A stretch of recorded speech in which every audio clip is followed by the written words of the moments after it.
My patient care philosophy is relatively simple. I feel like the human body has an incredible capacity to heal itself if given the chance, and sometimes it needs a little bit of nudge.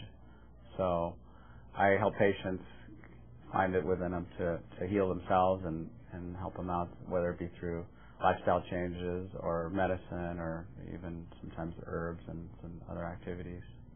My goal for each patient encounter is to have the patient leaving feeling better about themselves than they did coming in, and having a plan on how to go about to help themselves and establish a better sense of well-being and wellness, and actually feel like their time spent in the clinic was worth their while.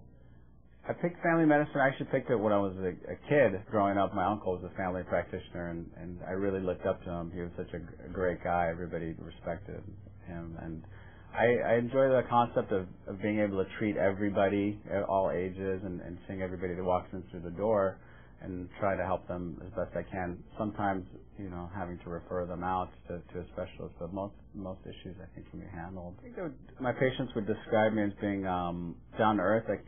That can relate to my patients, and they can open up to me, which helps in the therapeutic interaction to figure out what exactly is going on in their life. And so personable, I'm a good listener, and very conscientious.